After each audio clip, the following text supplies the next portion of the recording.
பிரியமானவர்களே, இயேசுவின் நாமத்தினால் உங்களை வாழ்த்துகிறேன். சங்கீதம் 113 அதிகாரம் வசனம் 7-8. அவர் சிறியவனை புழுதியிலிருந்து தூக்கி விடுகிறார், எளியவனை குப்பையிலிருந்து உயர்த்துகிறார், அவனை பிரபுக்களோடும் தமது ஜனத்தின் அதிபதிகளோடும் உட்கார பண்ணுகிறார். இன்னைக்கு நான் சின்ன அளவில் இருக்கிறேன், யார் என்ன உயர்த்துவார்? என்னை உயர்த்த யார் இருக்கிறார்? யார் என்ன கண்டுகொள்ள இருக்கிறாங்க?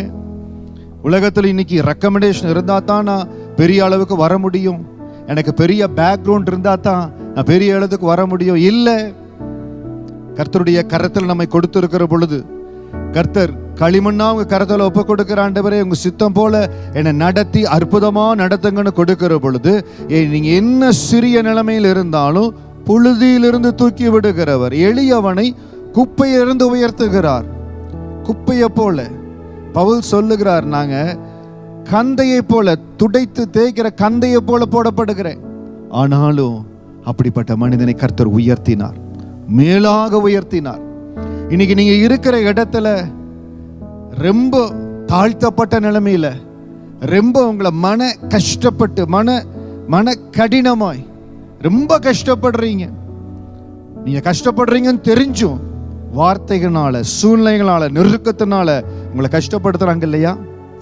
உங்களை உயர்த்துகிற கர்த்தர், உங்களை உயர்த்துகிற ஆண்டவர், நீங்க கண்ட எல்லா கண்ணீரின் சூழ்நிலைக்கு தக்கதாய் நீங்க அழுகிற அழுகையின் பள்ளத்தாக்க உருவ நடந்து அதை நீரூற்றாக மாற்றிக்கொள்ளும்படியான கர்த்தர் உங்களை கரம் பிடிப்பாருங்க. இன்றைக்கு இந்த வார்த்தையை கேட்கிற பொழுது, நீங்க என்ன சிறிய நிலைமையில் இருந்தாலும், நீங்க எவ்வளவு எளிய நிலைமையில் இருந்தாலும் கர்த்தர் உங்களை உயர்த்துவார். அதை உங்க ஆவியில ரிசீவ் பண்ணி என் ஆண்டவனை உயர்த்துவார். அவர் சிறியவனை புழுதியிலிருந்து உயர்த்துகிறவர், எளியவனை குப்பையிலிருந்து உயர்த்துகிறவர், என்னையும் உயர்த்துவார். அப்பா, என்னையும் உயர்த்துவார்.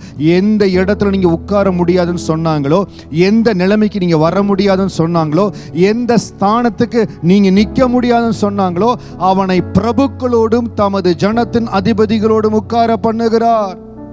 இன்னைக்கு உங்க மனதில் சொல்லுங்க, ஆண்டவரே, என்னை இந்த இடத்துல உட்கார முடியாது, உனக்கு இந்த இடத்துல தகுதி இல்லை அப்படி என்று சொல்லி என்னை விலக்கி வச்சுட்டாங்கப்பா.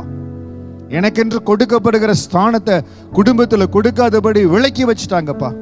கவலைப்படாதீங்க. எங்கெல்லாம் மனிதர்கள் விலக்கி வைக்கிறார்களோ, எங்கெல்லாம் புறக்கணிப்புகள் வருதோ, அதுக்கெல்லாம் உங்களுக்கு பரத்திலிருந்து ஒத்தாசை கடந்து வரும். தேவ ஆவியானவர் உங்களோடு கூட இருப்பார். நீங்க எதிர்பார்க்கிற ஸ்தானத்தை காட்டிலும் மேலான இடத்துல கர்த்தர் உங்களை உட்கார பண்ணுவார். எனக்கு இந்த ப்ரமோஷன் கிடைக்கலையே, எனக்கு இந்த இடத்துல நான் இருந்திருக்கணுமே, இந்த வருஷம் எனக்கு ப்ரமோஷன் கிடைக்கலையே, ஆண்டவரே மிஸ் ஆச்சுன்னு கேட்டிருக்கிறீங்க பாருங்க.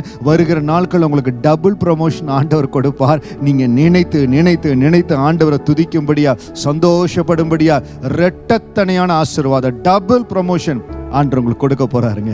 எந்த இடத்துல நீங்க கண்ணீர் வடித்தீங்களோ, எந்த இடத்துல யாருமே எனக்குலையும் தனியா நின்னீங்களோ, அந்த இடத்துல உங்களுக்கு டபுள் ப்ரமோஷன் கொடுத்து உங்களை மகிழ்ச்சியினால, குதூகலத்தால ஆண்டவர் நிரப்புவார். அந்த ஆனந்த சந்தோஷம், அந்த ஆனந்த மகிமை உங்களை நிரப்பும். ஆண்டவர் பலப்படுத்துவார். எல்லா வகையிலையும் கர்த்தர் கரம் உங்களை உயர்த்தும், பலப்படுத்தும், ஆசீர்வதிப்பார். God bless you.